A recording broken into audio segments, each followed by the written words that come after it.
ഭൂതാധിനായകം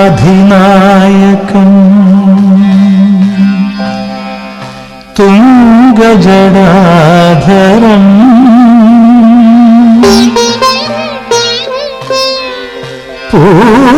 പൂരിമോദം ഭവത്ശ്രീപദം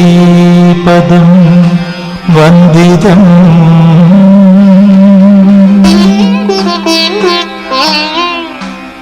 ഭൂഷിതം പന്നഗജാലം കലാധരം പൂർണ്ണരൂപം ശിവം മംഗളദായകം.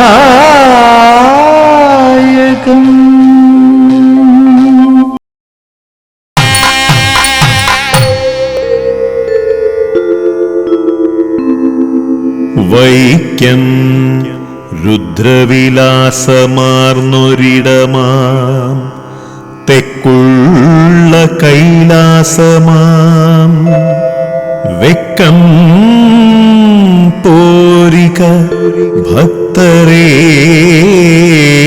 നിജപദം കുമ്പിട്ടു വന്ദിച്ചിടാം.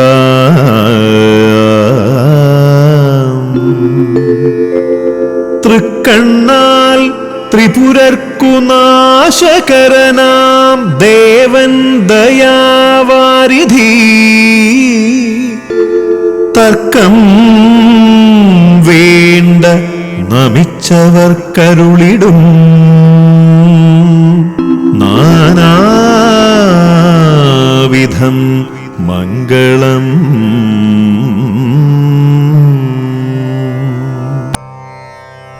ഓം നമഃശിവായ. ത്രേതായുഗം മുതലുള്ള പ്രാചീനത അവകാശപ്പെടാവുന്നതും ഭാരതത്തിലെ 108 പ്രസിദ്ധ ശിവാലയങ്ങളിൽ പെടുന്നതുമായ വൈക്കം, ഭാർഗവ പുരാണം, സനൽകുമാര സംഹിത തുടങ്ങിയ പ്രാചീന സംസ്കൃത ഗ്രന്ഥങ്ങളിൽ വൈയാഘ്രഗേഹം, വൈയാഘ്രപുരം എന്നീ പേരുകളിൽ പരാമർശിക്കപ്പെടുന്നു. സ്കന്ദപുരാണവും പത്മപുരാണവും വേദസാര ശിവസഹസ്രനാമവും വൈക്കത്തിന് വേദകാലത്തോളം പഴക്കമുള്ളതായി ബോധ്യപ്പെടുത്തുന്നു. ഖരന് തൻ്റെ തപശക്തിയാൽ ചിദംബരത്തു നിന്നും ലഭ്യമായ ശിവലിംഗം ഭക്തോത്തമനായ വ്യാഘ്രപാദ മഹർഷി ആരാധിച്ചു പോന്നു. വൃശ്ചിക മാസത്തിലെ കൃഷ്ണപക്ഷ അഷ്ടമി ദിവസം പാർവതി സമേതനായി ഭഗവാൻ വ്യാഘ്രപാദ മഹർഷിക്ക് ദർശനം നൽകി. പിന്നീട് ചിരഞ്ജീവിയായ സാക്ഷാൽ ഭാർഗവരാമനാൽ പ്രതിഷ്ഠിക്കപ്പെട്ട് പൂജാവിധാനങ്ങൾ കൽപ്പിക്കപ്പെട്ടിട്ടുള്ള പരിപാവനമായ ദിവ്യ സങ്കേതമാണ് വൈക്കത്തപ്പൻ്റെ തിരുസന്നിധി. 3 ഭാവങ്ങളിലാണ് വൈക്കത്തപ്പൻ ഭക്തരെ അനുഗ്രഹിക്കുന്നത്. പ്രഭാതത്തിൽ അജ്ഞാനനാശകനായ ദക്ഷിണാമൂർത്തി, മധ്യാഹ്നത്തിൽ ശത്രുദോഷത്തെ നീക്കുന്ന കിരാതമൂർത്തി, സായാഹ്നത്തിൽ ദേവീസമേതനായി ഉണ്ണിഗണപതിയെയും സുബ്രഹ്മണ്യനെയും പാർശ്വങ്ങളിലിരുത്തി സർവാഭീഷ്ടദായകനായി വിളങ്ങുന്ന ഗൃഹസ്ഥാശ്രമിയായ സാംബശിവൻ, ക്ഷേത്രം സംരക്ഷിക്കാനുള്ള ചുമതല പരശുരാമൻ സ്തംഭവിനായകനെയാണ് ഏൽപ്പിച്ചിരിക്കുന്നതെന്നാണ് ഐതിഹ്യം. വൈക്കം മഹാദേവ ക്ഷേത്രത്തിൻ്റെ കിഴക്കേ ഗോപുരത്തിന് സമീപം സ്ഥിതി ചെയ്യുന്ന വ്യാഘ്രപാദത്തറ വൃശ്ചിക മാസത്തിലെ കറുത്തപക്ഷ അഷ്ടമി ദിവസം വ്യാഘ്രപാദ മഹർഷിക്ക് പാർവതി സമേതനായി ശ്രീ പരമേശ്വരൻ ദിവ്യദർശനം നൽകിയ പുണ്യസങ്കേതം. വ്യാഘ്രപാദ മഹർഷിക്ക് ദിവ്യദർശനം നൽകിയ ഈ ദിവസമാണ് ക്ഷേത്രത്തിലെ പ്രധാന ഉത്സവമായി ആഘോഷിച്ചു വരുന്നത്. ഭക്തന് ദർശനം നൽകിയ ദിവസം തന്നെ ക്ഷേത്രത്തിലെ പ്രധാന ഉത്സവമായി ആഘോഷിക്കപ്പെടുന്ന ഏക ക്ഷേത്രവും വൈക്കം മഹാദേവ ക്ഷേത്രം തന്നെയാണ്.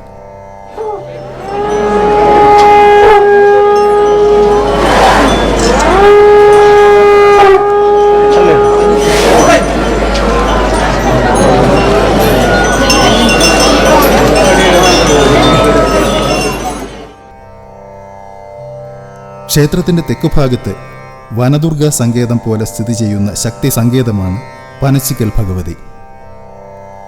അഗസ്ത്യമുനിയുടെ ശാപത്താൽ രാക്ഷസിയായി തീർന്ന നീലകുന്തള എന്ന ഗന്ധർവ കന്യക വ്യാഘ്രപാദപുരിയിലെത്തുകയും ഭക്തർക്ക് പലവിധത്തിലുള്ള ഉപദ്രവങ്ങൾ ഉണ്ടാക്കുകയും ചെയ്തു. ഭക്തജന ശരണാർത്ഥം സ്തംഭവിനായകന്റെ ഭൃത്യനായ ഭദ്രായുസ് രാക്ഷസിയെ 3 ഖണ്ഡങ്ങളാക്കി നിഗ്രഹിച്ചു. ശാപമോക്ഷം ലഭിച്ച ഈ 3 ഖണ്ഡങ്ങളും 3 ദേവീരൂപം കൈക്കൊണ്ട് വൈക്കത്തപ്പനെയും സ്തംഭവിനായകനെയും സ്തുതിക്കുകയും അതിൽ സന്തുഷ്ടനായ ശ്രീ പരമേശ്വരൻ 3 ദേവിമാർക്കും 3 സങ്കേതങ്ങൾ കൽപ്പിച്ചു നൽകുകയും ചെയ്തു. ഇതിൽ മധ്യഖണ്ഡത്തിൽ നിന്ന് രൂപം കൊണ്ട ദേവീ സാന്നിധ്യമാണ് പനച്ചിക്കൽ ഭഗവതി എന്ന് ഐതിഹ്യം. മറ്റ് ഖണ്ഡങ്ങളിൽ നിന്ന് രൂപം കൊണ്ട ദേവതമാർ കൂട്ടുമേൽ ഭഗവതിയായും തെക്കും ചേരിക്കൽ ഭഗവതിയായും കുടികൊള്ളുന്നു. ക്ഷേത്രമതിൽക്കകത്ത് പനച്ചിക്കൽ ഭഗവതിക്ക് സമീപത്തായി ക്ഷേത്രവുമായി ബന്ധപ്പെട്ട് കുടികൊള്ളുന്ന സർപ്പചൈതന്യങ്ങളെ പ്രതിഷ്ഠിച്ച് ആരാധിച്ചു വരുന്നു. തിരുവല്ലയിലെ പറമ്പൂർ ഇല്ലത്തേക്കാണ് ഇവിടുത്തെ വിശേഷാൽ പൂജകൾ ചെയ്യുന്നതിനുള്ള അവകാശം സിദ്ധിച്ചിട്ടുള്ളത്. വൈക്കം മഹാദേവ ക്ഷേത്രത്തിൻ്റെ മറ്റൊരു പ്രത്യേകതയാണ് ക്ഷേത്രത്തിൻ്റെ പടിഞ്ഞാറ് ഭാഗത്തുള്ള തുറക്കാത്ത വാതിൽ. ക്ഷേത്രഭരണം ഊരാഴ്മക്കാരിൽ നിക്ഷിപ്തമായിരുന്ന കാലത്ത് അവകാശ തർക്കവും വഴക്കും മൂലം 2 ചേരികളായി തിരിഞ്ഞ് ഭരണം നടത്തിവന്നു. എതിർ ഊരാഴ്മക്കാരുടെ പൂജകൾ മുടക്കുന്നതിനായി മറുചേരിയിലെ പ്രമുഖനായ ഞള്ളൽ നമ്പൂതിരി ക്ഷേത്രത്തിലെത്തുകയും എഴുന്നള്ളിച്ചു വച്ചിരുന്ന നിവേദ്യത്തിൽ മുറുക്കിത്തൂപ്പുകയും പൂജകൾ മുടങ്ങുകയും ചെയ്തു. അനന്തരം തിരികെ പോകവേ സർപ്പദംശനമേറ്റ ഞള്ളൽ നമ്പൂതിരിയെ പടിഞ്ഞാറേ വാതിലിൽ കൂടി പുറത്തു കൊണ്ടുപോകുകയും ക്ഷേത്രഗോപുരത്തിന് വെളിയിൽ എത്തിച്ച ഉടൻ മരണപ്പെടുകയും ചെയ്തു. അന്ന് അടയ്ക്കപ്പെട്ട പടിഞ്ഞാറേ വാതിൽ ഇന്നും തുറക്കാതെ നിലകൊള്ളുന്നു. ക്ഷേത്രാങ്കണത്തിൻ്റെ വടക്കുഭാഗത്തായി പ്രൗഢഗംഭീരമായ ഊട്ടുപുര. ഇവിടെയാണ് ക്ഷേത്രത്തിലെ പ്രധാന വഴിപാടായ പ്രാതൽ വിളമ്പുന്നത്. അന്നദാന പ്രഭുവായ വൈക്കത്തപ്പനെ ദർശിക്കാൻ വരുന്നവർക്ക് ഒരിക്കലും ഭക്ഷണം കഴിക്കാതെ തിരിച്ചു പോകേണ്ടി വരില്ല. ഭക്തർക്ക് വിഭവസമൃദ്ധമായ സദ്യ നൽകുന്ന പ്രാതൽ വഴിപാടാണ് ഇവിടുത്തെ ഏറ്റവും പ്രധാനമായ ദേവാർപ്പണം. ഈ വഴിപാട് നടക്കാത്ത ഒരു ദിവസവും ഇവിടെ ഉണ്ടാകാറില്ല. വിശാലമായ ഊട്ടുപുരയിൽ ആയിരക്കണക്കിന് ആളുകൾക്ക് ഒരുമിച്ചിരുന്ന് ഊണ് കഴിക്കാൻ സൗകര്യമുണ്ട്. ഇവിടെ ഇരുന്ന് ഊണ് കഴിക്കുന്നവർക്ക് രോഗബാധയിൽ നിന്ന് മോചനം കിട്ടുമെന്നാണ് വിശ്വാസം. ഉച്ച ശ്രീബലി കഴിഞ്ഞിട്ടാണ് പ്രാതലിന് ഇല വയ്ക്കുന്നത്. വടക്കേ ചുറ്റമ്പലത്തിന് കിഴക്ക് ഭാഗത്ത് കാണപ്പെടുന്ന മാന്യസ്ഥാനം എന്നറിയപ്പെടുന്ന ഭാഗം വൈക്കത്തപ്പൻ ബ്രാഹ്മണ വേഷധാരിയായി ഇരുന്ന് പ്രാതൽ സമയത്ത് ഭോജനം നടത്തുന്നത് വില്ലോമംഗലം സ്വാമിയാർ കണ്ടു എന്നും അന്നു മുതൽക്കാണ് ഇവിടെ മാന്യസ്ഥാനം എന്നറിയപ്പെടാൻ തുടങ്ങിയതെന്നും പറയപ്പെടുന്നു. മാന്യസ്ഥാനത്ത് വൈക്കത്തപ്പനെ സങ്കല്പിച്ച് ഇലയിട്ട് വിഭവങ്ങൾ നൽകിയതിനു ശേഷമാണ് ഊട്ടുപുരയിൽ പ്രാതൽ വിളമ്പുന്നത്. വടക്കേ നാലമ്പലത്തിൻ്റെ കിഴക്കുഭാഗത്താണ് പ്രാതലിന് വിഭവങ്ങൾ ഒരുക്കുന്ന വലിയ അടുക്കള. വിഭവങ്ങൾ ഒരുക്കുന്നത് മുട്ടസ് നമ്പൂതിരിയാണ്. ഒരിക്കൽ വില്ലോമംഗലത്ത് സ്വാമിയാർ ക്ഷേത്രത്തിൽ ദർശനത്തിനെത്തിയപ്പോൾ വൈക്കത്തപ്പൻ്റെ സാന്നിധ്യം ശ്രീകോവിലിൽ കാണാതെ വരികയും പരിഭ്രമിച്ച് തിരയുമ്പോൾ വലിയ അടുക്കളയിൽ സാക്ഷാൽ ശ്രീപരമേശ്വരൻ പ്രാതലിനുള്ള ദേഹണ്ഡം ചെയ്തുകൊണ്ടിരിക്കുന്നതായി കാണപ്പെടുകയും ചെയ്തു. ഉടൻ തന്നെ ഭഗവാൻ മുട്ടസ് നമ്പൂതിരിയെ ചട്ടുകമേൽപ്പിച്ച് ശ്രീകോവിലിലേക്ക് മടങ്ങുകയും ചെയ്തു എന്നാണ് ഐതിഹ്യം. പ്രാതലിനുള്ള ചോറ്, പായസം എന്നിവ വലിയ അടുക്കളയിലും മറ്റു വിഭവങ്ങൾ ഊട്ടുപുരയോട് ചേർന്നുള്ള ചെറുകറിപ്പുരയിലുമാണ് ഉണ്ടാക്കുന്നത്. പുരാതന കാലത്തെ ക്ഷേത്ര നിർമ്മാണ രീതിയിലെ വൈദഗ്ധ്യം വിളിച്ചോതുന്ന ഒന്നാണ് ക്ഷേത്രത്തിൻ്റെ പടിഞ്ഞാറ് ഭാഗത്തുള്ള ഈ സ്ഥലം. ഇവിടെ നിന്ന് നോക്കിയാൽ ക്ഷേത്രത്തിലെ 4 ഗോപുരങ്ങളും ദർശിക്കാനാകും. വൈക്കം മഹാദേവ ക്ഷേത്രത്തിലെ തന്ത്രം 2 കുടുംബങ്ങൾക്കുള്ളതാണ്. ഭദ്രകാളി മറ്റപ്പള്ളി നമ്പൂതിരിയും മേക്കാട്ട് നമ്പൂതിരിയുമാണ് വൈക്കം മഹാദേവ ക്ഷേത്രത്തിലെ തന്ത്രിമാർ. കോഴിക്കോട് ജില്ലയിലെ വടകര താലൂക്കിൽപ്പെട്ട കടത്തനാട്ടിലെ 10 ഇല്ലക്കാർക്കാണ് ക്ഷേത്രത്തിലെ നിത്യപൂജയ്ക്കുള്ള അവകാശം. ഇതിൽ തരണിയില്ലത്തുള്ളവർ മേൽശാന്തിമാരും ബാക്കി ഇല്ലങ്ങളിൽപ്പെട്ടവർ കീഴ്ശാന്തിമാരുമാണ്. വൈക്കം മഹാദേവ ക്ഷേത്രത്തിൽ 2 തീർത്ഥക്കുളങ്ങളുണ്ട്. ക്ഷേത്രത്തിൻ്റെ വടക്കുഭാഗത്ത് കാണുന്ന വിശാലമായ വലിയ കുളം ഗംഗാ പ്രപാത തീർത്ഥം എന്നറിയപ്പെടുന്ന ഈ പുണ്യതീർത്ഥം പരശുരാമൻ്റെ അഭ്യർത്ഥനയിൽ സംപ്രീതനായ ശ്രീ പരമേശ്വരൻ തൻ്റെ ജടയിൽ നിന്ന് ഗംഗയെ പതിപ്പിച്ച് സൃഷ്ടിച്ചതാണ്. ക്ഷേത്രത്തിൻ്റെ കിഴക്കുഭാഗത്തായി ആർത്തിഹര തീർത്ഥം എന്ന ഒരു തീർത്ഥക്കുളം കൂടിയുണ്ട്. ക്ഷേത്ര ആചാരവുമായി ബന്ധപ്പെട്ട തന്ത്രിമാർ, മേൽശാന്തിമാർ തുടങ്ങിയവർ ഈ കുളം ഉപയോഗിച്ചു വരുന്നു. വൈക്കം മഹാദേവ ക്ഷേത്രത്തിൻ്റെ മതിൽക്ക് വെളിയിൽ വടക്ക് പടിഞ്ഞാറ് മൂലയ്ക്കായി ഒരു ശിവഭൂത സാന്നിധ്യം നിലകൊള്ളുന്നുണ്ട്. കാലാക്കൽ കാവുടയോൻ എന്ന സങ്കല്പത്തിൽ നന്ദികേശ്വര സാന്നിധ്യമാണ് അവിടെ കുടികൊള്ളുന്നത് എന്ന് പറയപ്പെടുന്നു. പ്രാദേശികമായി കാലാക്കൽ വല്യച്ഛൻ എന്ന പേരിൽ അറിയപ്പെടുന്ന ഈ ശൈവാംശ സാന്നിധ്യമാണ് അത്താഴ ശിവേലിക്ക് ശേഷം പിറ്റേന്ന് പള്ളിയുണർത്തുന്നതുവരെ വൈക്കം മഹാദേവ ക്ഷേത്രത്തിൻ്റെ സംരക്ഷകനായി നിലകൊള്ളുന്നത് എന്നാണ് വിശ്വാസം. 10ാമുദയ മഹോത്സവമാണ് ഈ ക്ഷേത്രത്തിലെ പ്രധാന വാർഷികാഘോഷം. വൈക്കത്ത് മഹാദേവന്റെ തിരുസന്നിധിയിൽ ഒരു വ്യാഴവട്ടം, അതായത് 12 വർഷം കൂടുമ്പോൾ നടത്തപ്പെടുന്ന അതിവിശിഷ്ടമായ ചടങ്ങാണ് വടക്കുപുറത്തുപാട്ട്. ശ്രീ കൊടുങ്ങല്ലൂർ കുരുമ്പാദേവിയുടെ പ്രീതിക്ക് വേണ്ടിയാണ് വടക്കുപുറത്തുപാട്ട് നടത്തപ്പെടുന്നത്. ഈ ചടങ്ങിൻ്റെ സമാരംഭത്തിന് വളരെയധികം പഴക്കമുണ്ട്.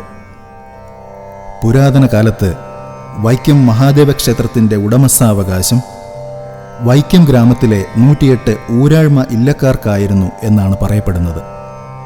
പിന്നീട് ദേശാധിപതി എന്ന നിലയ്ക്ക് വടക്കുംകൂർ രാജവംശവും ക്ഷേത്രത്തിൻ്റെ ഉടമസ്ഥാവകാശത്തിൽ സ്ഥാനം പിടിച്ചു.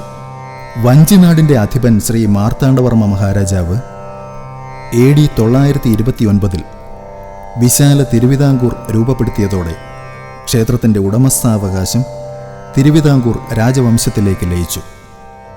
ഊരാഴ്മക്കാരും വടക്കുംകൂർ രാജാവും ചേർന്ന് ഭരണം നടത്തിയിരുന്ന കാലത്ത് ഒരിക്കൽ അനേകം പേർക്ക് ജീവഹാനി സംഭവിച്ച ഒരു മാരക പകർച്ചവ്യാധി വൈക്കം ഗ്രാമത്തെ ബാധിച്ചുവത്രേ.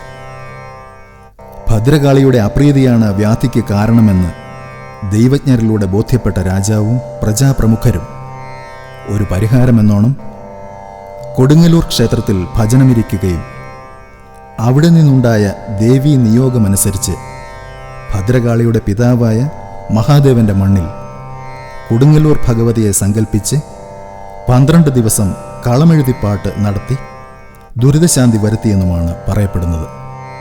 അതിൻ്റെ സ്മരണയ്ക്കും ഭദ്രകാളി പ്രീതിക്കും വേണ്ടി തുടർന്ന് 12 വർഷം കൂടുമ്പോൾ വിപുലമായി കളമെഴുത്തും പാട്ടും നടത്തുന്നത് ഒരു ആചാരമായി പരിണമിക്കുകയാണ് ഉണ്ടായത്.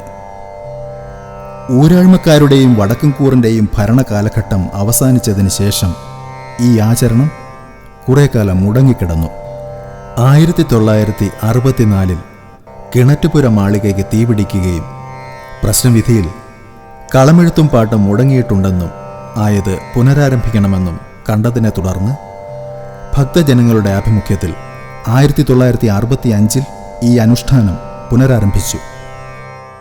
വൈക്കത്തപ്പൻ്റെ ചൈതന്യ വർധനവിനു കൂടി ഉപകരിക്കുന്ന വിധത്തിൽ 27 ദിവസം നീണ്ടു നിൽക്കുന്ന കോടിയർച്ചനയും കൂടി സംയോജിപ്പിച്ചാണ് ഇന്നത് ആഘോഷപൂർവ്വം കൊണ്ടാടുന്നത്. 12 വർഷം കൂടുമ്പോൾ മീനമാസത്തിലെ കാർത്തിക നാളിലാണ് വൈക്കം ക്ഷേത്രത്തിൻ്റെ മതിൽക്കകത്ത് വടക്കുഭാഗത്ത് പ്രദക്ഷിണ വഴിയുടെ പുറത്തായി കളമെഴുതിപ്പാട്ട് നടത്തുന്നത്.